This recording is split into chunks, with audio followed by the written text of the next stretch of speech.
Oh, baby. God, I'm going delirious here. You sounded like Jokic when he goes in the mic.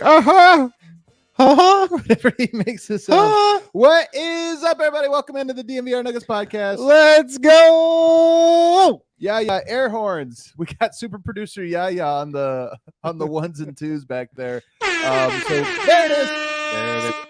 There must be something hard about pushing buttons with good timing. Well, they're producers, so that's what they're literally supposed to do. We're already beating up on Yaya today. We are live from San Diego, our hotel room once again. Different set though. We decided to switch it up on y'all. Why not, man? Get a little couch set. Look how far away we're sitting. Yeah, I don't like to get that close to you on the couch. We today was a good one. Day 3 of Denver Nuggets training camp. I'm excited actually, Harrison, for day 4. I don't know. Did you catch what was going on for day 4?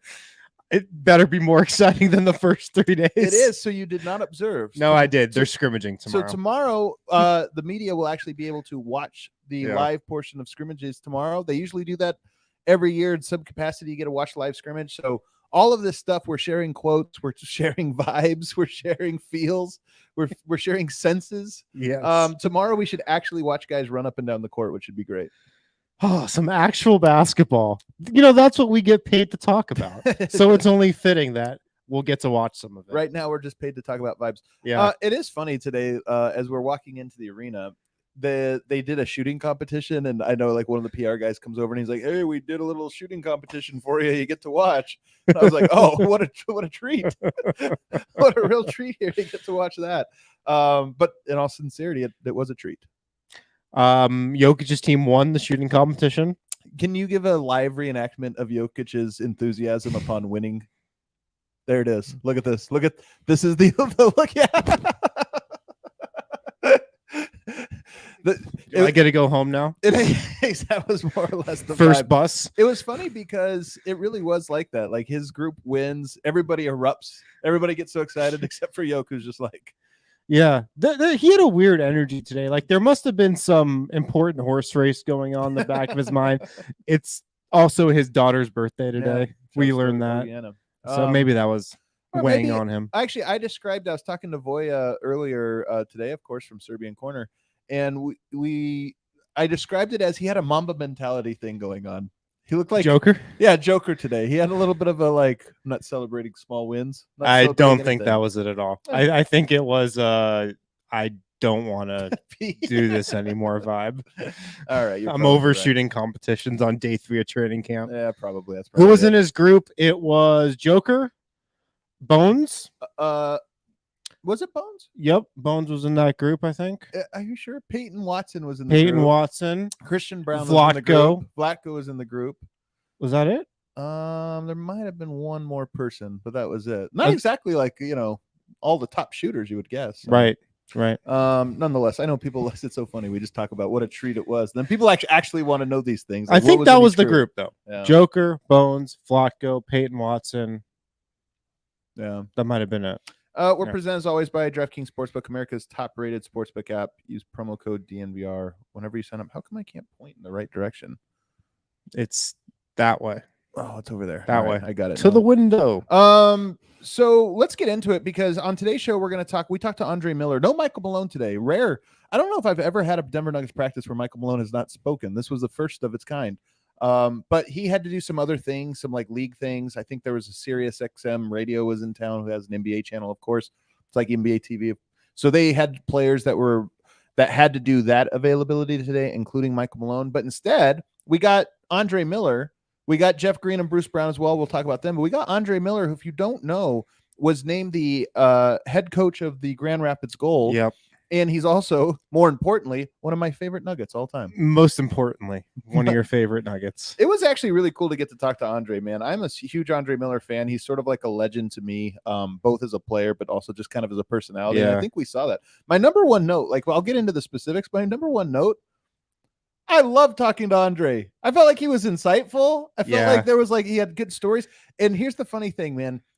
It's rare that I say this about professional athletes, because they're just regular people, right? They don't necessarily, you wouldn't expect them to have great storytelling skills. Great storyteller. Totally, man. Andre Miller just has this calming personality. You talk to him for 5 minutes, you feel like you're his best friend. Really? Yeah. I'm telling you, he did have a very personable way. He's very approachable. He's very normal for being, quite frankly, like borderline legendary NBA player. I mean, he's probably a top 20 point guard of all time. Top 25. Like this guy was an incredible NBA player, had an incredible career, and he's just a regular dude. Yeah. And that's kind of just how he carries himself. He's really approachable, really relaxed, really calm, just down to earth. And so here I want to get into this because this is a great story. I was asked, okay, how did you become the Nuggets, the head coach of the Grand Rapids Gold? How did that come about? And you would think this was like the story to me is almost like fake. It almost sounds like it's crazy sometimes the way these things work out. He says he went to Summer League, not just to watch NBA this year, by the way. So like 3 months ago in July. Yeah, in July. He went to Summer League and he wanted some tickets. He was going out there to watch some AAU because during Summer League, there's also big AAU tournaments going on. He went out there a little bit for AAU, and some of the guys that he was working with for the AAU players said that they wanted to go to a Summer League game. So he called up Calvin Booth, who he had known from his playing days. He played with him in Philly. In Philly. And they were like, teammates. Hey, can I get some tickets? And Calvin hooked him up. And while he was out there, he bumped into Jason Terry and asked him just like, hey, man, how's it going with the Gold? What do you make of the organization? And he said Jason Terry raved about it. He said it was a great experience for him. Jason Terry obviously moving up now. And he said it was a great like sort of starting spot for him. But more importantly, he talked about the organization. Are we good? Yeah. About the organization, said it was really great, took care of him, this or that. And then he said when he got back, after Summer League, he called Cal and just to thank him for the tickets. And at the time is when it was announced that Jason Terry would be leaving the Gold, moving on to another job. And so he's like, hey, I just, started talking to him. And he goes, next thing you know, I get an interview, I go through the process and I'm hired as the guy. So it really happened. It sounds like just the relationship, they knew each other. Phone call. Next thing you know, it's like, hey, man, what would you think about this gig? It's a pretty funny story. Andre Miller, I think before he took this job, was coaching high school. Yeah. In Southern California. Right. It's not like he was on a NBA staff or even a college staff somewhere.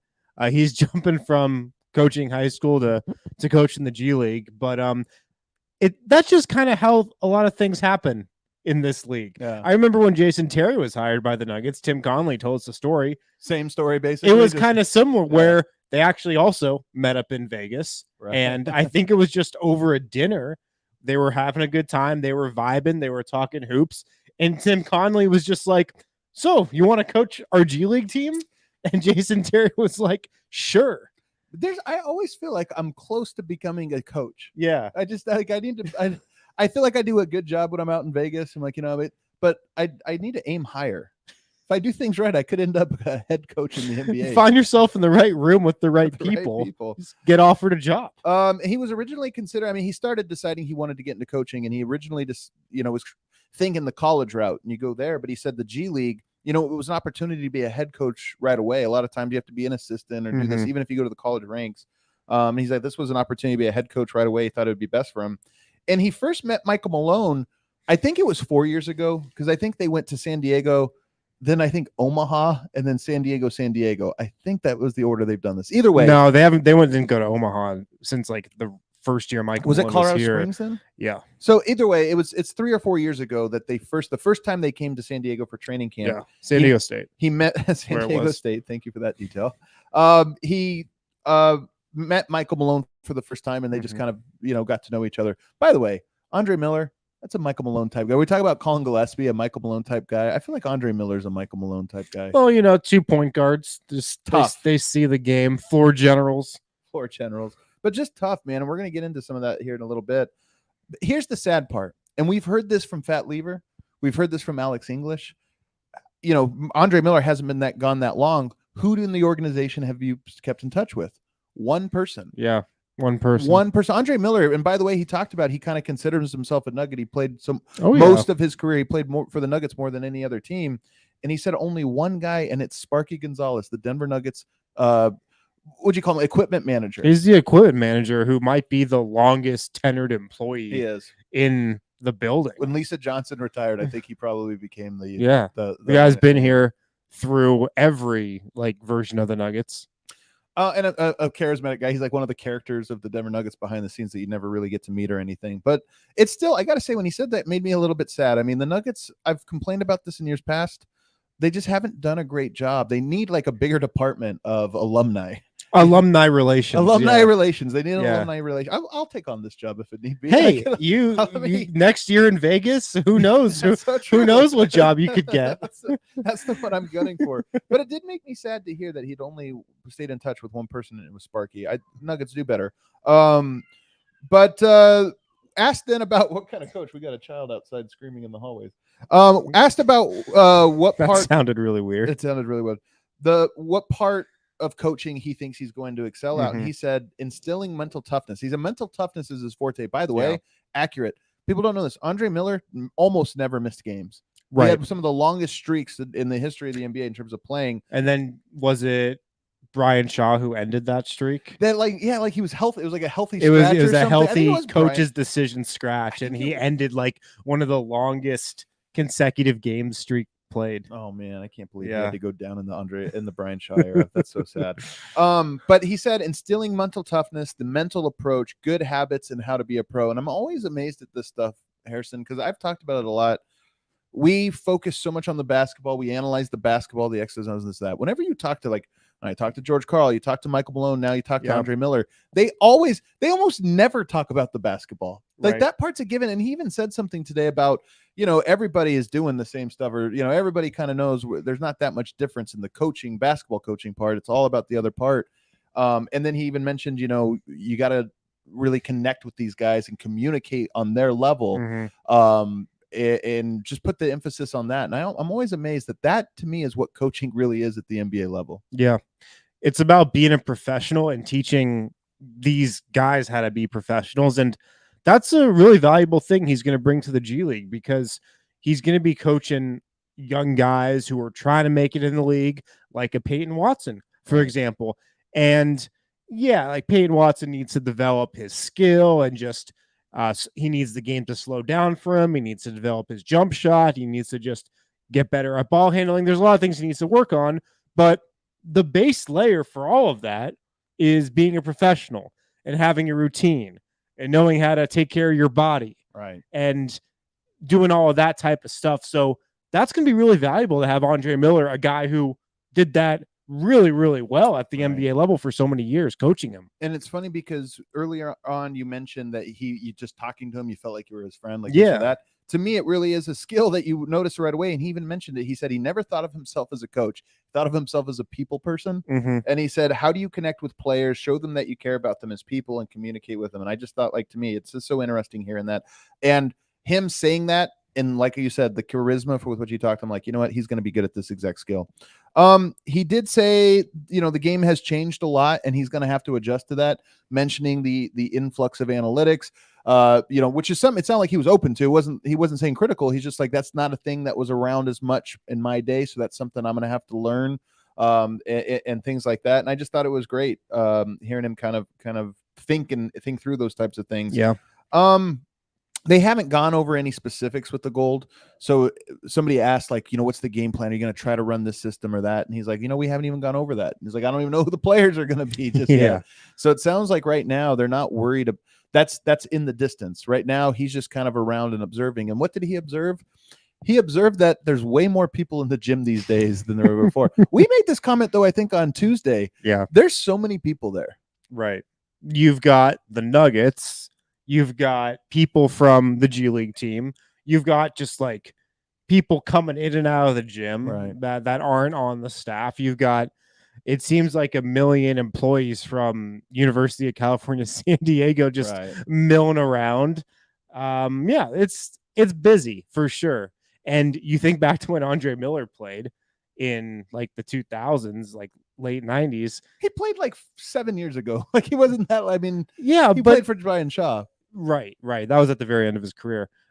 Even then to now, it's completely different in just terms of the sizes of staffs, and also NBA rosters are bigger now. Yeah. It was an interesting note. He did say that, he knows some of Peyton Watson's people, like they have mutual acquaintances, being from some of the similar areas. And then the quote of the day from him is, he said, when he was asked about Peyton Watson, he said, he's one of those P words. And he left it for a second. And I was like, what? Like, No, what? he's what one word? of those big P words. Big P words. Potential. Yeah, big potential. And then so he said, like right now, as if he's almost like raw potential. He said, right now with me, I'm just trying to observe him. I'm watching his body language, seeing how he carries himself. And his goal, again, to bridge the communication gap with him, to kind of really get to know what he wants. But he said his goal for him, when he was asked about coaching Peyton Watson, he's like, my goal is to not coach him for very long. Right. I'm trying to get him to the NBA. Trying to get him just straight to the NBA, which I thought was another cool one. Quick little note. He did say his foot is in a cast or in a boot. And apparently it's from an injury he sustained with the Nuggets that went taken care of all these years, from when he retired basically till now. He's just like, I didn't want to get surgery on it, had to get surgery on it finally. So yeah, he's in a boot. Two people in a boot at Nuggets practice. Him and Colin Gillespie. Colin Gillespie today, by the way, shooting one-legged 3-pointers. Yeah. Did you see that? I did. Because he can't put the other, I'm sure he can't put too much weight on it or whatever, so he's practicing. I'm so disappointed in this though. Colin, he was perfect. He lost the point today. Why? Because I asked him, I said, Jokic learned the Sombor shuffle when he got hurt. And he said, what's that? Oh, God. He said, what's that? Colin. He's got a lot to learn. He's so young. He needs to take Nuggets 101. He does have to. Intro to Nuggets. Another thing, like today, I asked the same question of everybody that we talked to. I want to know about the veterans because it's kept coming up. People kept talking about it. So I'm asking all these guys. And I asked Andre Miller how important it is to have, or how big of a difference it is having vets there. And he said, big. Like, that's all he said, big. And he said it's a rarity in today's league. Fewer and fewer teams have as many vets as the Nuggets have. Mm-hmm. But he says that he loves with this team. I mean, he's pretty high on the Nuggets. I got the sense of. He said he loves the mix of stars, young stars, and veterans. He said it's like a very healthy mix. He loved KCP specifically coming over. He mentioned him specifically. And then one of the things he said is they need the vets to bring out the dog in the team, which I love. I mean, we all love the phrase. But he was saying, and he had a great line. He said, Jokic can't be the intimidator for everyone. Right. Which I loved. And then when asked, like, what's it going to take to win a championship, he said health. Which, again, that just kind of shows you the level of confidence he had. He just kind of just like, oh, health is the main thing for them. And then last, certainly not least, maybe this is actually the real quote of the day from him. He was asked about Nikola. He clearly loves Jokic. Yep. Clearly loves Jokic. And he said if he was a 7-footer, he would be Nikola. He would want to mold his game after Nikola. He's like, of all the 7-footers, he's like, that's the guy I would want to be. And he said it's the first time, this week being in the gym, it's the first time he's really just paid attention to how Jokic carries himself, and he's extremely impressed. Says he sets the tone, he competes. He didn't have to participate in any of this stuff, yet there he is out there setting the tone. So, do you think Andre Miller would have taken off of practice on day 3? Man, that's a great question. We should have asked that. That's a great question. I wonder if he would have. I'm gonna say no, man. I think Andre Miller is a gamer, man. Yeah, I think he's a gamer. Yeah. I've always said this. Andre Miller is a real one. He has a reputation. He comes from, he comes from hard beginnings. And he is a real one, that has made it out of this, never really gotten in trouble or anything like that. And I think that I've always said the people that respect Jokic the most are the ones that are real because they can sense who else is real. And Jokic's real. Like, there's nothing about Jokic. You could say, I'm not saying he's a perfect person. I'm just saying he doesn't put on a face, doesn't put on a disguise. And I think people like Andre Miller, that's the first thing they can sense about a person. Right. So funny. I remember when Andre Miller, the news broke that he was going to be the coach. And I said on this show, I think, if he was 7 feet tall, he'd be Nikola Jokic. Right. If Nikola Jokic was 6'3", he'd be Andre Miller. Because Andre wasn't super athletic or anything. Not athletic at all. For a point guard. Yeah. So. They're both these cerebral players who have this incredible touch and incredible basketball IQ and just see the game differently than everybody else, it feels like. And so Andre Miller, he's just good people also. Really good people. And it's just exciting to think about just the basketball knowledge that he can pass down to these young guys. I'm so happy that Andre Miller is part of the Nuggets organization. You never know who's going to make a bad coach or a good coach. I mean, There's guys in the past that you'd say, oh man, that's a can't miss guy. And then they miss big. There's guys you didn't necessarily believe in and they become great. So who knows? what I would say is Andre Miller, to me, if I were betting, I would bet hard on him to be a very good coach. And I hope he's around with the Nuggets for a while, whether that's in the G League for a year or two, whatever it is. I just hope that he doesn't go far from Denver. Yeah. To me, a great route would be for him to be down in the gold for a year or two and then to move to be one of Michael Malone's assistants. That'd be really cool. I think he's a great basketball mind. He seems like a great personality, and all the stuff he said today, I just found myself nodding along like, yeah, that sounds great, man. That sounds really good. Let's take a break. On the other side, Jeff Green, Bruce Brown also spoke. They had a little bit of insight, and also I'm going to tell you about this was a day where I finally got a bunch of people talking about who is standing out, first team, second team, what have you. We'll let you think about that till we get to the other side. You guys, there's a lot of options out there when you're looking to buy tickets to sporting events, concert shows. You go through all the different sites. You're trying to see where tickets are cheapest, where there's service fees, where there's not. Don't worry about that. Don't do any of that. Use Game Time Tickets. Download the Game Time Tickets app. Whenever you want to buy tickets for concerts, sporting events, shows, use Game Time. But more importantly, you got to use the link in the description, our special link. So if you're watching on YouTube, the link is in the description to Game Time. If you're listening to the podcast, it's in the description as well. Game Time Tickets, it's going to be where we all go here at DNVR for any sporting event, any concert, any show. We're going to get our ticket to that link right there in the description. So it's easy for you. This is what's nice about it. If you ever find yourself and you're like, man, what was the name of that thing that the DNVR has been telling us about? Like, just go to the description. Just know, be like, oh yeah, it's in the description of every single one of their shows. And I'm telling you, the Rockies game, $1 tickets. I know that our guy Spencer from one of the Golf Bros, Big Drive Energy, he just said he dropped $1,000 on the Game Time app buying some big time tickets. Wow. So who knows what it was he got? Wow. Who would you speculate Spencer bought tickets for? Broncos. Yeah, you're probably right. Actually, that's exactly what it was. But check out that link. Use Game Time Tickets for all your ticket needs.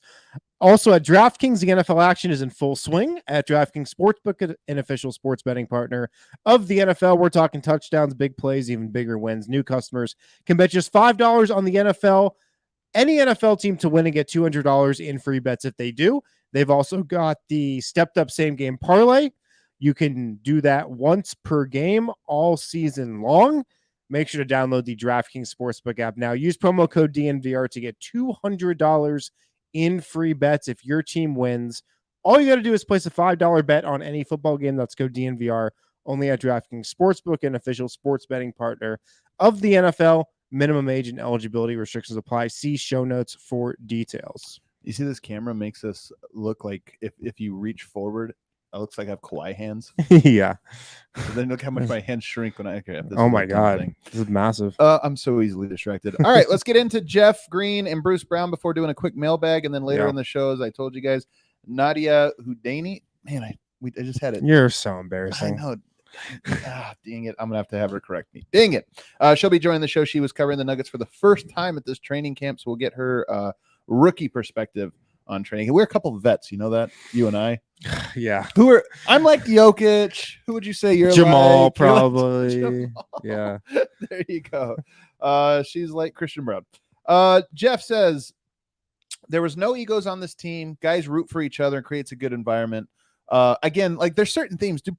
It's funny, man. Does everybody say the same stuff at training camp? Everybody has like the same sort of buzzwords. Nobody's going to sit there and be like, hey, we're a dysfunctional group or whatever. But unless you're in Phoenix. That's where you Phoenix, say that. There's nowhere to hide. But at least the way in which they are telling you their version of the story is important. And like the idea, like I do believe that there's no egos on this team. I do believe that guys are rooting for each other. Like that is the thing about this team that I think does stand out. He tries not to compare last year and this. Somebody asked about last year's team compared to this one. He's like, I don't want to do that. Guys grow up, guys arrive, you guys arrive, what have you. But one thing he did say that I'd never heard anybody say, says going through what we went through last year and then getting guys back creates a new energy. This is something we haven't really, when we talked about game 82 from a couple years back, how that galvanized the team and it created the energy for the next year. We kept talking about last year as purgatory. This is the first time I've heard anybody say, hey, going through what we had to go through last year has sort of like brought energy to the training camp. I took it more as like there's new blood here. I mean, that was part of it. There's no definite part, but this was the exact quote. It was going through what we went through last year and getting guys back. I think they went through what they went through last year, and now they come to training camp and everybody's here and healthy and rejuvenated. Yeah. That's a word I've been coming back to. Everybody seems rejuvenated and refreshed because last year was just such a downer for most of the season, other than Nikola Jokic just being unbelievable. Now you can just take a deep breath. It's going to be good. It's going to be okay. Everybody's healthy. We got some new guys in here. Right. The vibes are good again. It's just a sigh of relief that last year and everything that went with it is gone.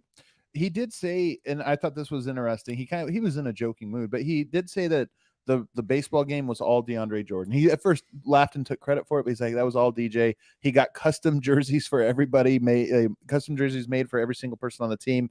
And again, the reason I wanted to highlight that and I thought it was so cool was because, DeAndre Jordan, I really do think is a great teammate, man. Like, he's so jovial. These guys are jokesters, man. Jeff Green is such a jokester. Jokic is like the 7th or 8th most jokester on Jeff the team. Green's just like a sarcastic 90% of the time. He's but him and Jokic, I do think there is a little bit of a friendship there, and he kind of like laughed when he was asked about it. Somebody asked, I think it was Jenna asked, is that real? You guys being friends? He kind of laughs. He's like, it is real. He's like, last year we went to dinner a lot. Just learning about each other.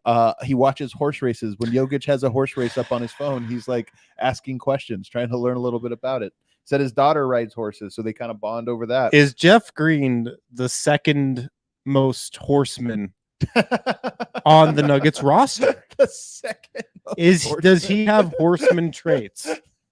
Horseman traits. He's kind of flirting with horseman territory. Flirting with horseman territory. Wasn't Jokic asked something about that? Didn't he ask like who would make a good horseman? Didn't he say Jeff? Yeah. All right. Well, there you go. This is something. This is nothing. This is definitely nothing. He again, asked about vets. They bring a lot of experience. Now, I asked him a question about Bones because Bones is the young guy on a second unit that's full of veterans. Yeah. And he said, you know what? It is a challenge, but it's a challenge Bones is up for. He's really talented. He knows what to do. And we do have, when I asked the question about the second unit has a lot of vets, he was like, we do have a lot of vets, like very prideful of that. Yeah. DeAndre Jordan, Jeff Green, and Bruce Brown. Yeah, those are the Davon Reed, still kind of young, but has veteran energy to him. He does have veteran energy. You're right about that. And then he joked that the second unit dominated today. He joked about it. But can I tell you something? At the very end, he confessed that was not true. And it made me want to start asking everybody else, like off the record, the people just like, hey, how's it going? Here's what I was told today, that there was a run during 5-on-5s in today's practice where the first team looked phenomenal. Couldn't be stopped. Yeah. So he's joking about this. At the end, he said, I'm not going to lie. First unit has been winning, but it's been competitive. And when I went and asked some people, they were like, hey, man, today was the first day. It's been sloppy the first couple of days. Today was the day where that first unit kind of just looked like, hey, we're really good. And it started to shine. And I love to hear that. Well, that's great to hear because the Nuggets starter should be dominating the Nuggets bench. That should be. I think it's hard to. First of all, scrimmages don't last that long. It's like playing a quarter. It's hard to dominate. If you had the best team, the best unit in the NBA versus the worst unit in the NBA, you're not going to dominate every time. But I'm saying that starting lineup should probably score every time down against the Nuggets bench. Well, it sounds like today they did. Today, yeah, it sounds like they did. It's great to hear. But I like that the bench has had some good moments as well. Yeah, as Jeff Green was saying. Haven't heard a ton about the third unit so far this year. It's been like first units, and this is what the yellow team. The yellow team. But here's what's funny about it: we talked about how, unlike in previous seasons, the young guys are like third stringers, other than Bones. They're third stringers. That's. I'm not surprised we haven't heard about it. There's a clear first unit is dominant. They're really, really good. Mm-hmm. Second unit is veteran and really, really good. Third unit is the young guys that probably are getting their butts kicked quite a bit in practice right now, as they should be. Bruce Brown spoke today. I really enjoy him. I think he really enjoys being in Denver, enjoys this team. That's the real sense I got. I mean, he's been asked some of these same questions a lot over the last few times he's been talking. And, you could tell he's trying not to be set up of like, yeah, I like it here better than last year. Yeah. But he's saying it without saying it. This isn't what Bruce Brown said, but this is what I think he's been thinking. Yeah. God, being in Brooklyn was such a shit show last year. Maybe. Thank God I'm in Denver and don't No. have to deal with that bull crap. He didn't say it, so I'm not going to say that's what he said. I He don't didn't know. say that. That's what That's what I you think he said. He's thinking. He did say that today he was asking Jokic questions about just like timing and stuff. He's trying to learn, when do you want me to cut here? When do you want me to do this? You know, different things like that. And he said Jokic's been great communicating those things. He prefers to screen for Jokic rather than be the ball handler in a Jokic screen. He said by far it was like really easy. He'd rather be the screener, which I think is hilarious, man. Well, Bruce Brown's a super unique player. So unique. If you have never watched Bruce Brown, just look at some of his highlights from the last couple of years. He's 6'3", 6'4", but the last couple of years in Brooklyn, he's played like a big man. Like he's a screener and a roller, kind of like that Draymond Green role. Now he's shifting back on the wing. He's back to the wing. He's not really a big man anymore. He's the 2, the 3, more the position that he's played most of his career. So it'll be interesting to see just how he looks playing on the wing, you know, compared to the role he's played the last couple of years in Brooklyn. One of the things he loves is he says he prides himself on being able to figure out anything. This is why, like at media day, what position do you play? I play 1 through 5. Like he's so big on the like, what I do is you need whatever it is, moment by moment, possession by possession, quarter by quarter, whatever it is, throw me out there. And he kept saying today, just put me on the floor. I just want to be on the floor. Yeah. I'll figure out what's needed of me and I'll fill that role. And it doesn't have to be sexy. It's not like I'll figure out how to score. I'll figure He's like, no, I'll just figure out what's needed given the people on the court. I'll blend into it. And I just love it, man. I'm telling you, my prediction is Bruce Brown is a fan favorite this season. I can definitely see it for sure. I think he's going to be a fan favorite. He did, if anybody was wondering, he did play golf yesterday with, guess who he played with? DeAndre Jordan. Mr. Nugget? No, stop. I'm just saying, man. You know, maybe we need to reopen the Mr. Nugget conversation because there's been closed. It's been open. Right. There's been some momentum movement from some new free agents. Let's do Mr. Nugget stonks report real quick. Who's stunk? I don't think DeAndre Jordan way up. Jeff Green way up. Bruce Brown up. Yeah, you're right. Yeah. Is there a stock report for Mr. Nugget? Those three guys are just good dudes, man. They're just all about team chemistry. Vibes, man. They're bringing vibes. They're chemistry kings. Yeah. So we have a lot of Mr. Nuggets on the team right now. Aaron Gordon's like a distant 6th. I mean, organizing a team outing to a baseball game during training camp, that's a lot of Mr. Nugget points. Yeah. That's a big deal. And then talking with Jokic about his horses, that's a lot of Mr. Nugget points. That's big.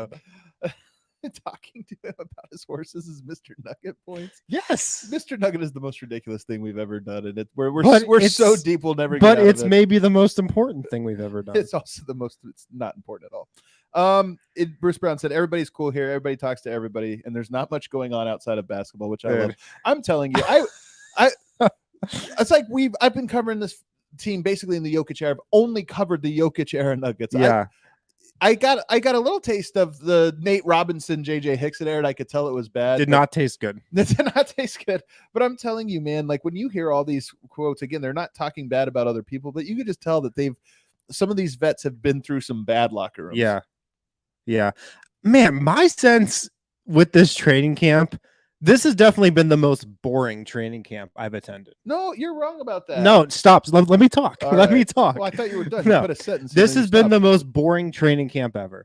Okay. There's no drama. There is no drama. There's no battles. Yeah, there's no like crazy headlines. The starting lineup's decided. I think the second unit is pretty much decided except for one spot. It's Zeke Naji. It's like one guy, really. Right. It's the only. Yeah. It's just like there's nothing that's been too surprising, but that's a good thing. I think it's a good thing that there's been nothing that we're like, oh my God, we got breaking news. This team's just ready to go. It's a mature team.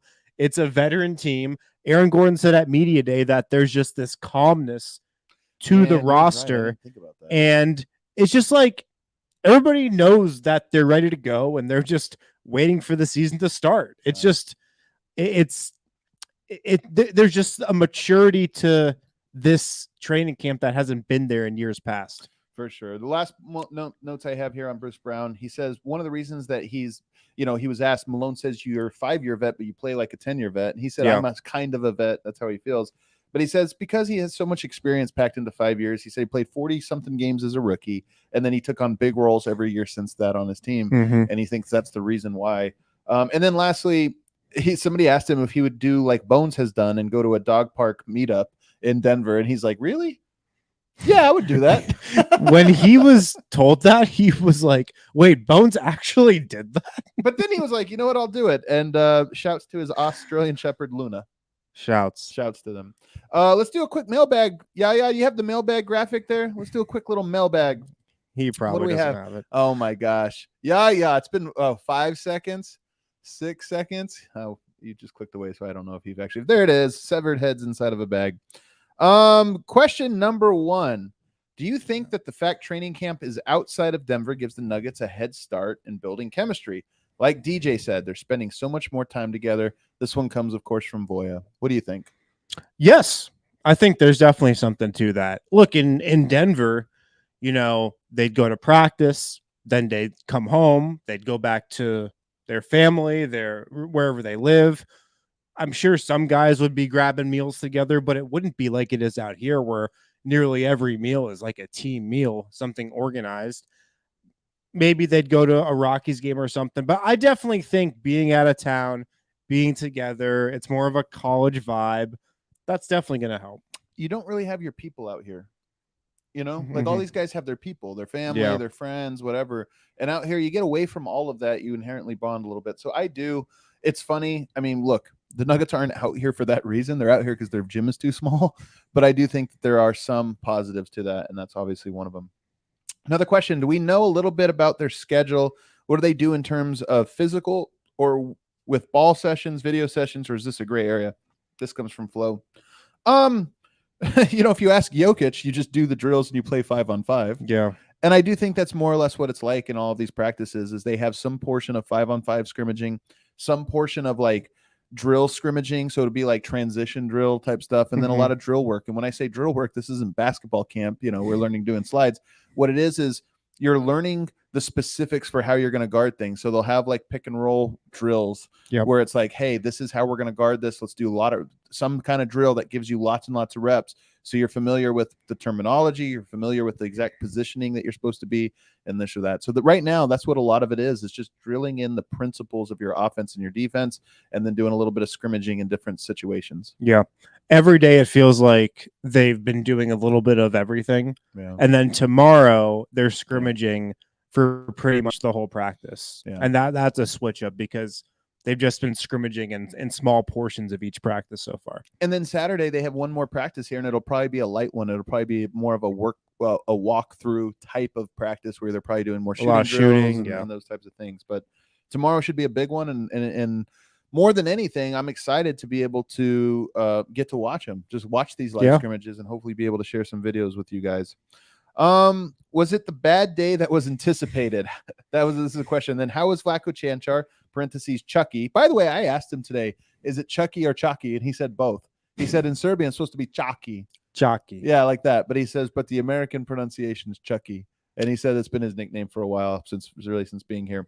Was it this the bad day that was anticipated? How is Vlatko Čančar looking and his role this season?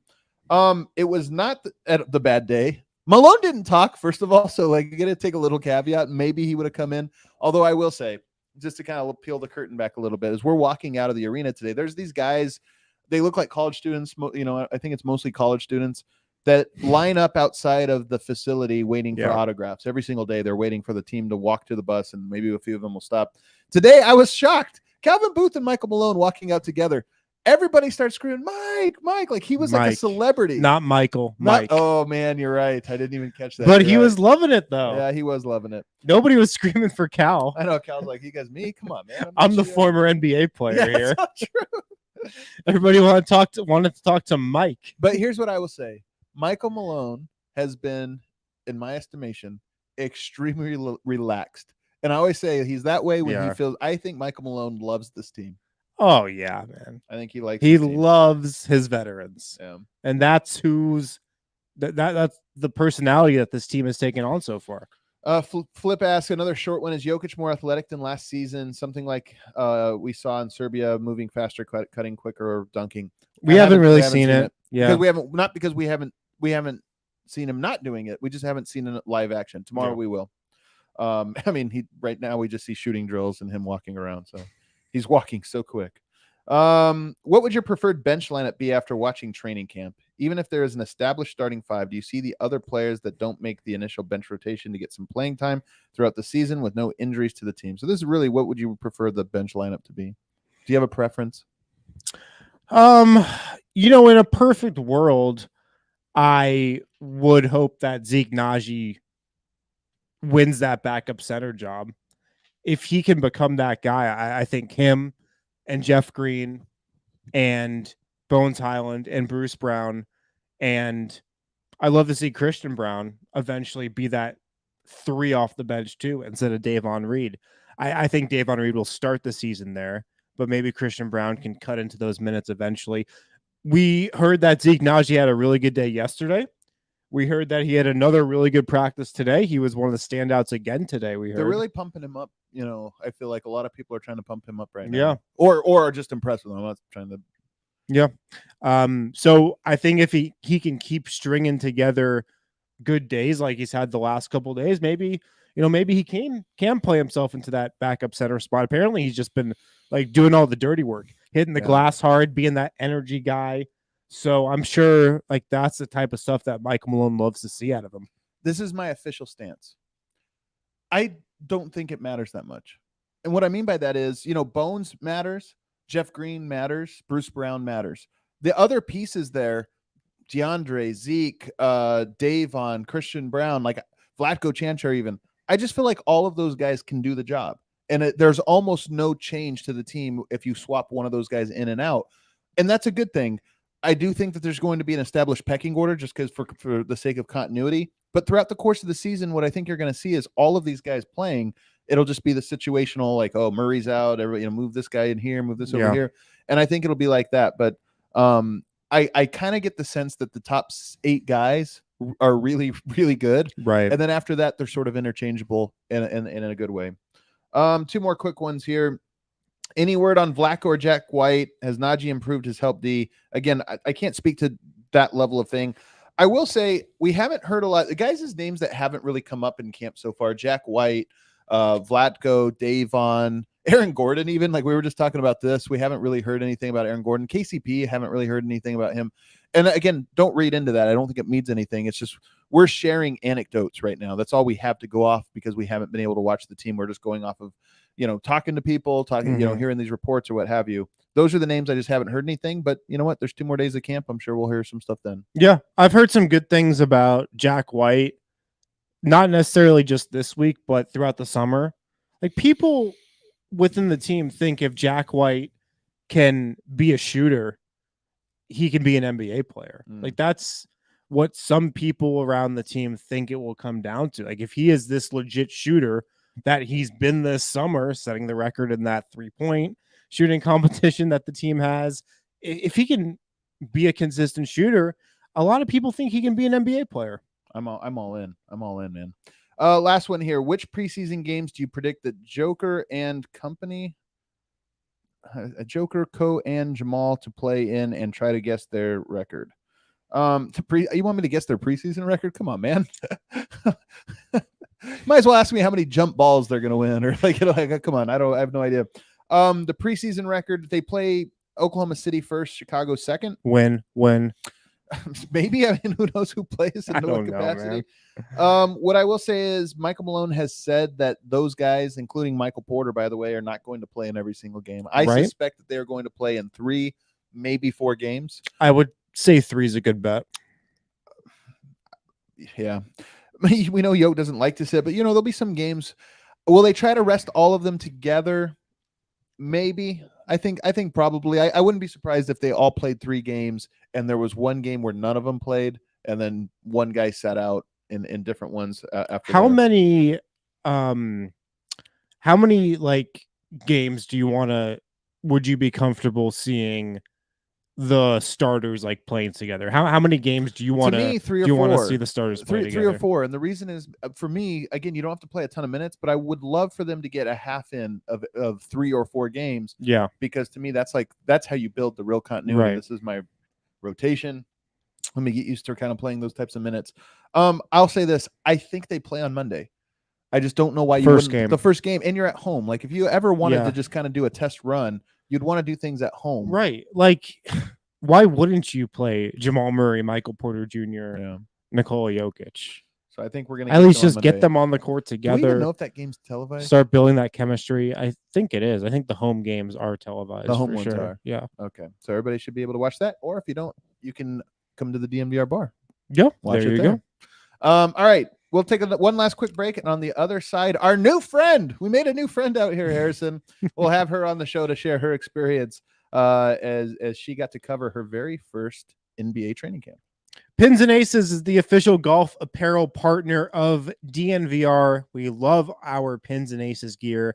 If you wear Pins and Aces golf gear, you're going to get compliments about it on the course and off of it. They're a family-owned golf and apparel business based in Denver, Colorado, or right in Colorado.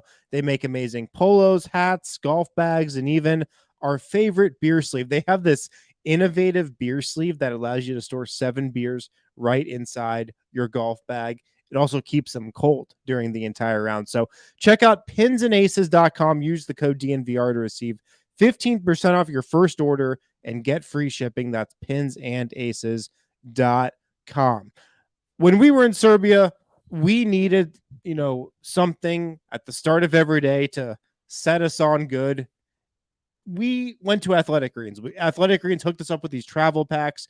We did a cup of Athletic Greens every single morning when we were in Serbia. Set us on our day, made us feel great for the day, helped us conquer everything out there.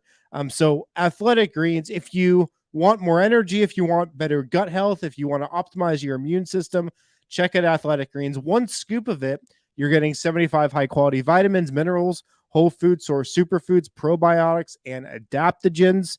All you got to do, go to athleticgreens.com/nuggets, go to athleticgreens.com/nuggets to take ownership over your health and pick up the ultimate daily nutritional insurance.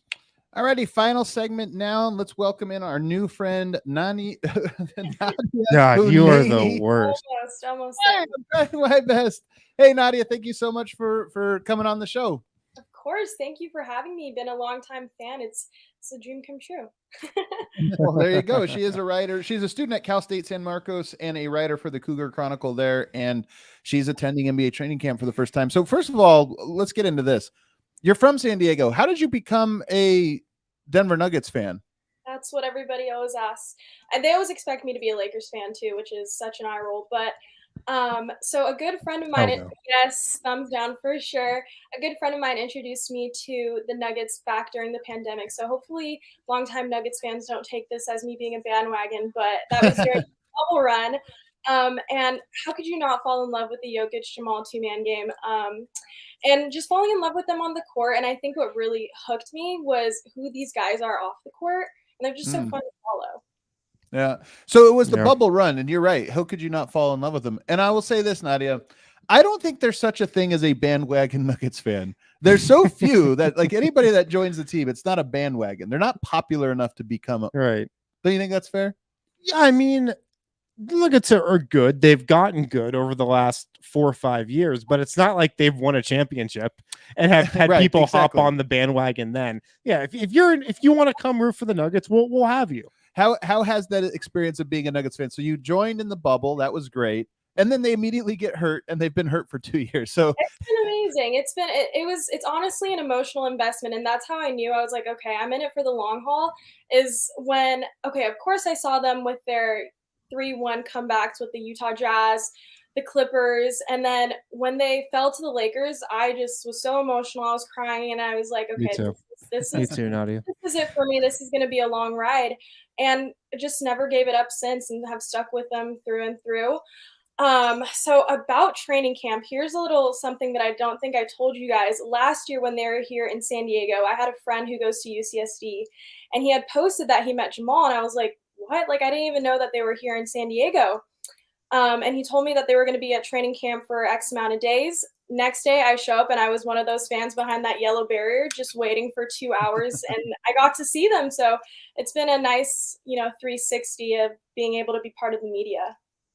Yeah, that is really cool. So, all right, well, walk us through. So now you get a credential for this. And so people don't know this.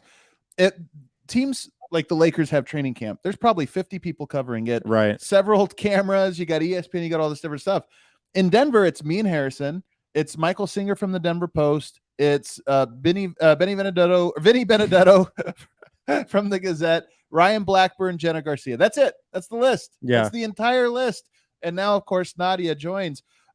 So Nadia, just take us behind the curtain. What was this? What you expected, and in what ways has it been what you expected? In what ways has it been sort of different? Well, that's the thing. I didn't expect it to be such a small media group.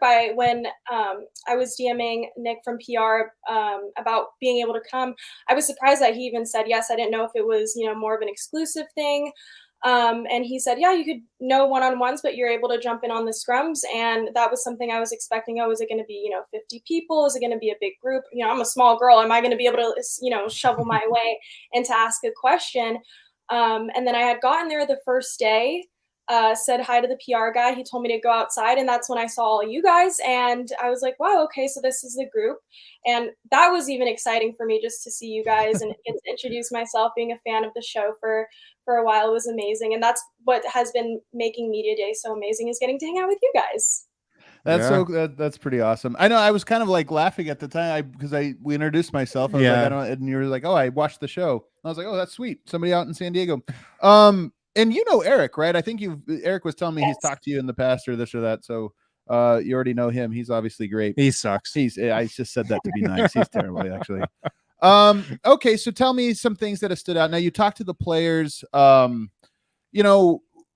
It's funny because people, I think, I don't think you actually know what it's like to be covering a team and just kind of what those interactions are like. Is there anything about it, the formality of it, just sort of the barrier between player and media, and they kind of come over to us and it's like, all right, we get them for 5 minutes and then they kind of go back into the ether, into their side of the fence, so to speak. Does that surprise you at all? Yeah, I mean, that's the thing. Being able to get the insight from the players directly themselves has been amazing. I love getting, Nuggets insight from you guys, but to be able to actually, ask a question. I got to ask my first question yesterday to Ish Smith, and hear it directly from them makes it, it takes away that barrier of being a fan. And, just seeing that these guys are, they're just humans just like us, but, for them to be so willing to, talk to us has been amazing. Who's been your favorite person to observe in camp so far? Jeff was really funny today. Jeff was super funny. He's been amazing. I'm excited to talk to Bones for sure. You're excited to talk to Bones? I think tomorrow we'll get Bones. Yeah. Bones is great. Yeah. Who else? I kind of want to go through. I always like to get the perspective absolutely. of people. Well, that's another thing I was thinking about is, we always talk about how Michael Malone is so polished with the media. He's always, always has the right thing to say. And I feel like that could be kind of hard when you're getting like 5 different questions thrown at you. I think the players have been holding their own pretty well. Like, it seems like they always have an answer right as we ask it. And they're pretty good at it. They've been amazing. And they've been awesome. What is something you're hoping to see tomorrow when we watch the scrimmage? Is there something you're going to zero in on and say, this is what I want to be observing? I'm excited to see the Jamal and Jokic 2-man game again for the first time. It's been a really, really long time, and to be able to see that up close, that's what I'm definitely excited to see that. And Bones and Jamal on the court together for sure. Yeah, I hope we see. Do you think we'll see Bones Jamal? I mean, how much do you think we'll watch tomorrow? 20 minutes, 30 minutes? Yeah, I've got to think we'll mostly just see starters versus bench. Yeah, because you definitely want to get the starters on the same page. Yeah, like you're going to want to get the bench on the same page. So I think that's the majority of what we see. But we've been told that they want to play Jamal and Bones together. So, like, you would think they'll be practicing that at some point in the scrimmages. With me, I mean, there's a lot of different things to single out a single thing, it'd be hard. I want to see Michael Porter just because he's the guy to me that's always the most interesting and mysterious, right? And I just kind of want to see, how is he moving, how is he fitting in? is the ball finding him a lot, or does he feel like an outlier on the team or this or that? We'd heard I don't remember who it was it today or yesterday? Somebody was saying that he's been making a lot of shots in these scrimmages. So I just kind of want to see if the ball is finding him. Yeah. I think that'll be the guy. Porter's the number one guy I'm most intrigued about. Yes. Okay. Then it's Jamal. The biggest question mark on the team right now, I feel. Yeah. No question about it. Yeah. He's number one. Number two is Jamal for me. And then I guess the number three thing I'll be looking for is just how those three are playing off of one another. Yeah. You know, how's the chemistry between those three guys? I also want to have my eye on Zeke Naji. I mean, he's another guy that I feel like this was a big camp for him. So I kind of want to see how he approaches those and sort of his first minutes. And then obviously that second unit, I want to see Bones. I just want to see how he runs it. Mysteriously, I feel like his name hasn't popped up a whole lot. Right. And so I just kind of want to see like what he looks like, and obviously to hear compared to last training camp when he was one of the big stories. Yeah. All right, Nadia, before we get out of here, tell me, somebody asked in the chat and I thought it was a great one. What's your favorite moment then that you've had? I mean, you mentioned the bubble. That's like a whole month, but is there a specific game or shot or specific moment to you that was your favorite? Oh gosh, I would have to say the crunch times from last season were amazing. Those always had me on the edge of my seat. I would always sit like literally right in front of the TV, just like counting down the seconds, and like that meme with the guy sitting back in his chair and then lean forward. Nuggets crunch time. Exactly. I would have to say it was the corner three from Aaron Gordon.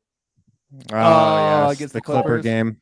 We were talking, I think we did this on the show the other day, but there were 4 games last year that you could say, somebody was like, oh, that Warriors game was the best game. And like you say the Warriors with Monte, the Clippers. You could say headband Jokic, that game. And then you could say the Pelicans. What was the last one? I was just saying headband Jokic was pretty dope. That was a good one. It was like an out-of-body experience, the headband Jokic it was. Would it have been as good without the headband? It's no. Almost like he put on a costume and became a superhero. Yeah.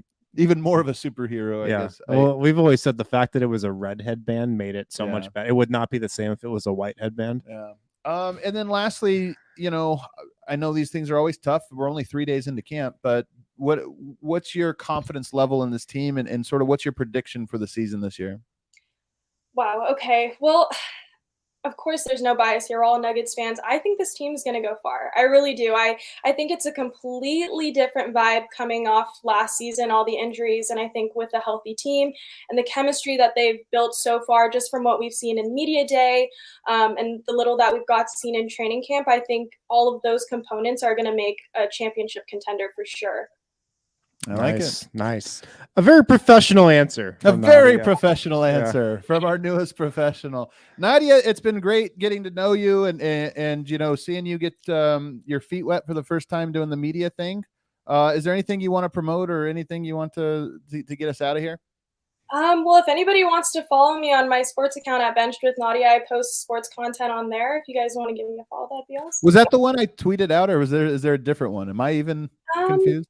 That's probably just like my regular Twitter. I go by Benched with Nadia on Instagram and TikTok. Oh, okay. There you go. We'll send that to me and we'll make sure we tag it in the description of the show. She is Nadia. She's been great. Nuggets fans, go follow her. Everybody else, tomorrow, our last day in San Diego, we got scrimmage. We should have great videos on our Twitter account with the Nuggets, probably on Instagram as well. And then we'll be flying back tomorrow night. Thank God. As we say goodbye to training camp. Do us a favor, hit that like button on the way out. We'll see everybody tomorrow. Yeah, that's your cue to take us out.